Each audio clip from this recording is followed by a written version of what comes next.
देश के प्रमुख उद्योगपतियों में शुमार विजय पथ सिंघानिया का निधन हो गया है। रेमंड ग्रुप के पूर्व चेयरमैन और पद्म भूषण से सम्मानित विजय पथ सिंघानिया ने मुंबई में 87 वर्ष की उम्र में अंतिम सांस ली। विजय पथ सिंघानिया भारतीय टेक्सटाइल उद्योग के एक बड़े और प्रभावशाली नाम थे। उन्होंने करीब 2 दशकों तक रेमंड ग्रुप का नेतृत्व किया और कंपनी को नई ऊंचाइयों तक पहुंचाया। उनके कार्यकाल में रेमंड देश के सबसे प्रतिष्ठित कपड़ा ब्रांड्स में शामिल हुआ। सिर्फ उद्योग ही नहीं बल्कि एविएशन के क्षेत्र में भी उनका योगदान उल्लेखनीय रहा। वह एक कुशल पायलट थे और कई अंतर्राष्ट्रीय उड़ान अभियानों के लिए भी जाने जाते थे। विजय पथ सिंघानिया का निधन भारत के उद्योग जगत के लिए एक बड़ी क्षति माना जा रहा है। उनके नेतृत्व, दूरदर्शिता और उपलब्धियों को हमेशा याद किया जाएगा।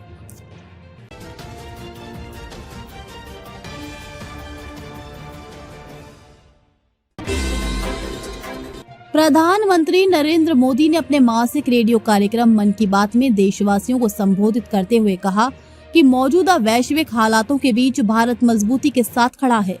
प्रधानमंत्री ने कहा कि 140 करोड़ देशवासियों के सामर्थ्य से भारत मौजूदा युद्ध से पैदा हुए वैश्विक संकट का डटकर मुकाबला कर रहा है।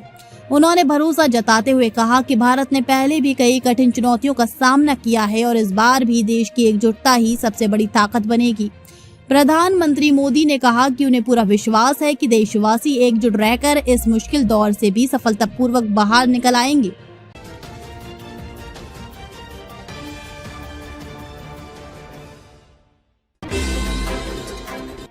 जम्मू कश्मीर के नौशेरा में पाकिस्तान से जुड़ा एक संदिग्ध गुब्बारा मिलने से इलाके में हलचल मच गई है।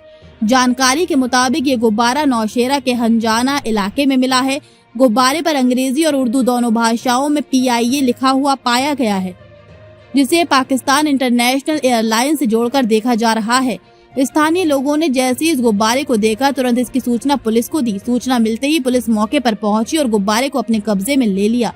फिलहाल पुलिस पूरे मामले की जांच कर रही है और ये पता लगाने की कोशिश की जा रही है कि ये गुब्बारा यहाँ तक कैसे पहुँचा और इसके पीछे क्या कारण हो सकता है।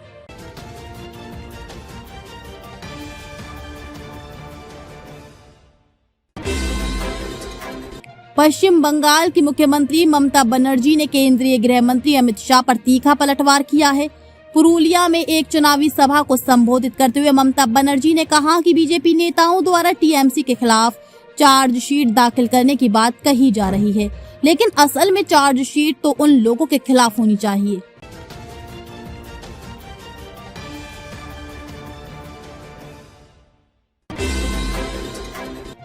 पश्चिम एशिया में जारी युद्ध का असर अब भारत के स्थानीय उद्योगों पर भी दिखने लगा है। महाराष्ट्र का मछली पकड़ने का उद्योग बढ़ती डीजल कीमतों की वजह से गंभीर संकट का सामना कर रहा है। राज्य के कई तटीय इलाकों में डीजल की लागत बढ़ने के कारण बड़ी संख्या में मछली पकड़ने वाली नावें बंदरगाहों पर ही खड़ी रहने को मजबूर हो गई हैं। मछुआरों का कहना है कि ईंधन की बढ़ती कीमतों के कारण समुद्र में जाना अब घाटे का सौदा बनता जा रहा है।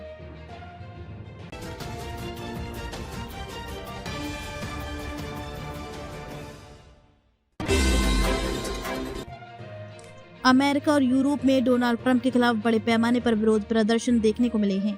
नो किंग्स रैलियों के तहत लाखों लोग सड़कों पर उतरे और ट्रंप की नीतियों के खिलाफ आवाज उठाई। न्यूयॉर्क सिटी जैसे बड़े शहर से लेकर पूर्वी इडाहो के छोटे से शहर ड्रिक्स तक लोगों ने इन रैलियों में हिस्सा लिया। न्यूयॉर्क, जहां करीब 85 लाख लोग रहते हैं और जो पारंपरिक रूप से डेमोक्रेटिक पार्टी का मजबूत गढ़ माना जाता है, वहां भी बड़ी संख्या में प्रदर्शनकारी जुटे। वहीं दूसरी ओर इडाहो के ड्रिक्स जैसे छोटे शहर में भी विरोध प्रदर्शन हुआ, जिसकी आबादी 2000 से भी कम है। गौरतलब है कि 2024 के चुनाव में इडाहो राज्य में डोनाल्ड ट्रंप को लगभग 66% वोट मिले थे। इसके बावजूद वहां भी नो किंग्स रैलियों के जरिए ट्रंप के खिलाफ विरोध दर्ज कराया गया।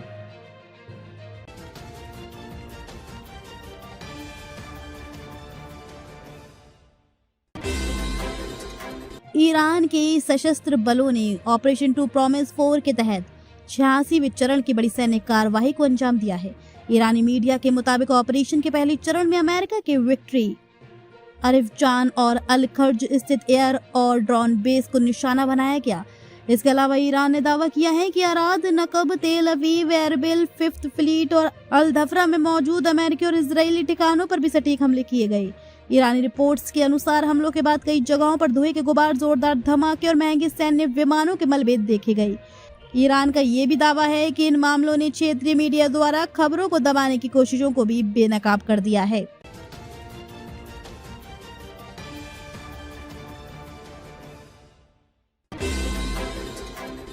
मध्य पूर्व में बढ़ते तनाव के बीच इजराइल ने ईरान की सैन्य अवसंरचना पर बड़े हमले का दावा किया है। इजरायली रक्षा बलों यानी IDF के मुताबिक शनिवार रात इजरायली वायुसेना ने खुफिया जानकारी के आधार पर तेहरान में कई महत्वपूर्ण ठिकानों पर व्यापक हवाई हमले किए हैं।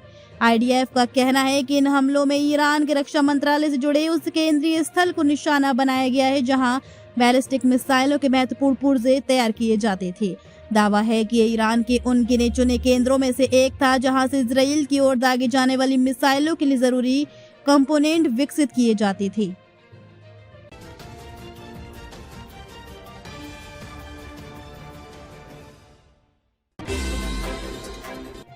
पालघर के चर्चित मुकेश दुबे प्रकरण में नया मोड़ आया है। समाज सेवक और पत्रकार हाजी जावेद मजीद लोलानिया द्वारा 30 मार्च को प्रस्तावित उपोषण फिलहाल स्थगित कर दिया गया है। जानकारी के मुताबिक पुलिस प्रशासन द्वारा कार्रवाई का आश्वासन दिए जाने के बाद ये निर्णय लिया गया।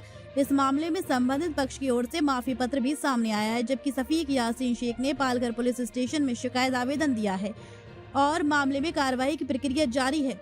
हाजी जावेद मजीद लोलानिया ने कहा कि उन्हें पुलिस पर भरोसा है और उनका उद्देश्य सिर्फ न्याय प्राप्त करना और समाज में शांति व भाईचारा बनाए रखना है।